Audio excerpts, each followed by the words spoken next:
Sharma YouTube channel में आपका स्वागत। आज आपको गजकेसरी योग के बारे में बताने जा रहे हैं। यदि किसी जातक की कुंडली में गजकेसरी योग बनता है तो वह कैसे बनता है, किस प्रकार से बनता है, उसका क्या फल होता है, ये सब आपको बताने जा रहे हैं।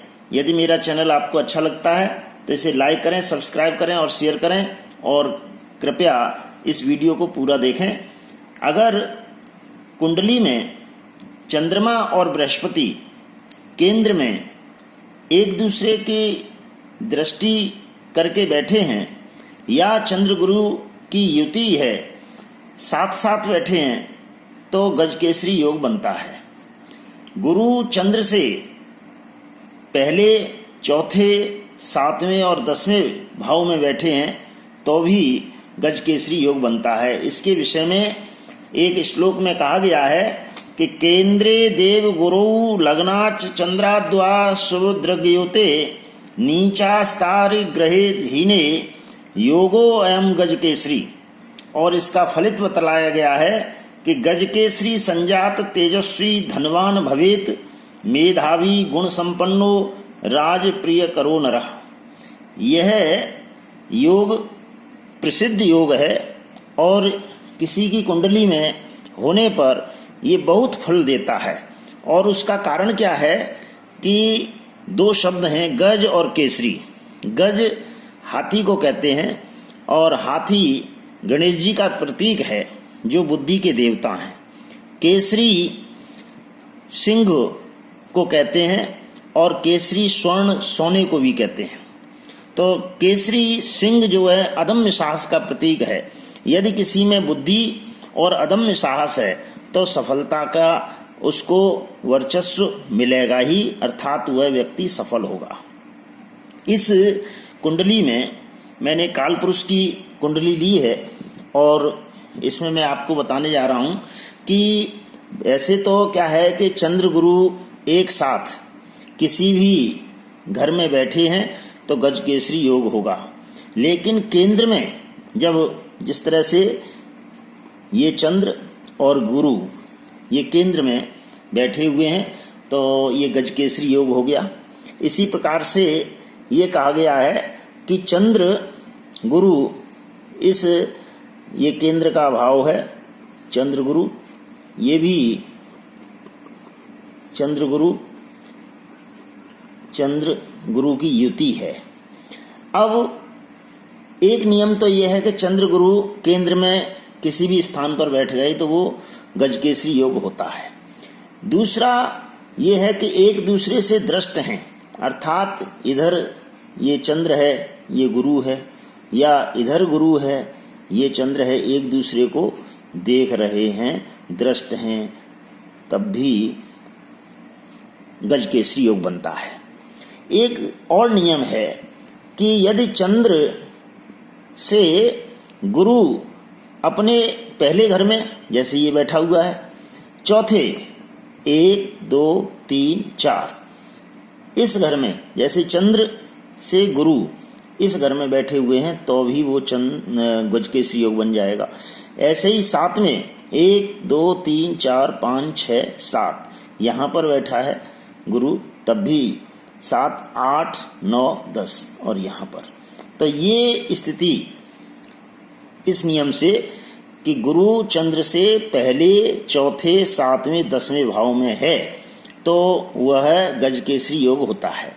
लेकिन ये जो दो स्थान हैं 6, 8, 12 इनमें भी गुरु और चंद्र बैठे हैं इसमें तो भी गजकेसरी योग तो बन रहा है, लेकिन ये दो स्थान है तो ये उतना श्रेष्ठ फल नहीं देगा।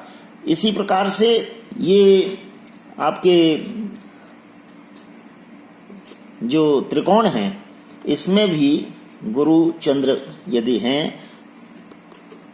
तो ये गजकेसरी योग है। और ये कहा जाता है कि गजकेसरी ये त्रिकोण का भी श्रेष्ठ फलदायक है।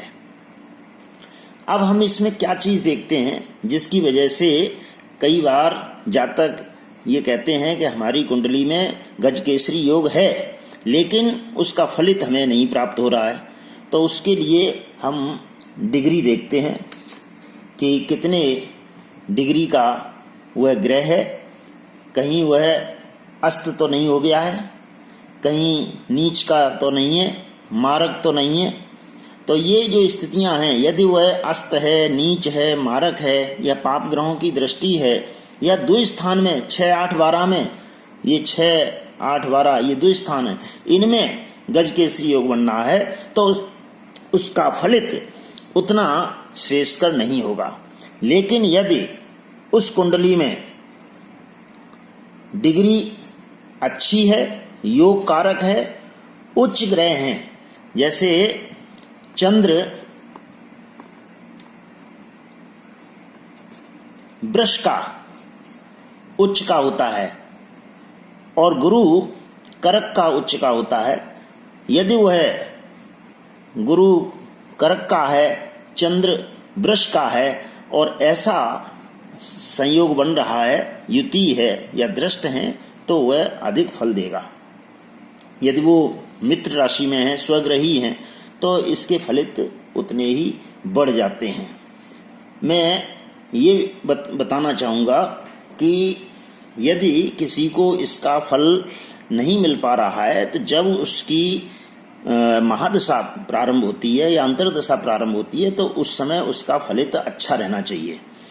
इसी प्रकार से इसका प्रभाव क्या है कि इस गजकेसरी का जिसके लक्षण किस प्रकार से समझे जा सकते हैं कि ऐसा व्यक्ति दयालु होगा, दूसरों की मदद करने वाला होगा, स्नेही मित्रता का भाव रखने वाला, उच्च वर्ग के लोगों से उसका संपर्क होगा, चल अचल संपत्ति का मालिक होगा, भूमि भवन इत्यादि का वह मालिक होता है, सरकारी सेवाओं और सुविधाओं का भोग करने वाला, उच्च पद को प्राप्त करने वाला, भूमि भवन वाहन संतान सुख स्त्री सुख को प्राप्त करने वाला होता है, धार्मिक ज्ञान उससे होता है, महत्वाकांक्षाओं की पूर्ति उसके जीवन में होती है, समाज में मान सम्मान प्राप्त करता है और भाषण कला में निपुण होता है। ये इसका फलित है। अब किसी भी स्थान में जातक स्वयं अपनी कुंडली से भी देख सकता है कि उसके किस भाव में ये गजकेसरी योग बनना है, अर्थात चंद्र गुरु की युति किस भाव में है, जैसे दूसरे भाव में या तीसरे भाव में है या 11वें भाव में है, या जहां भी बैठा है गुरु चंद्र, या एक दूसरे से दृष्ट हैं, या गुरु चंद्र से 1, 4, 7 या 10वें भाव में बैठे हैं, वहां गजकेसरी योग होगा। इस प्रकार से मैंने आज आपको गजकेसरी योग के बारे में बताया है। इसी प्रकार से अन्य विशिष्ट योगों के बारे में आपको आगे के वीडियोज में बताएंगे। और मेरा चैनल आपको अच्छा लगता है तो इसे लाइक करें, सब्सक्राइब करें। धन्यवाद। स्वस्ति।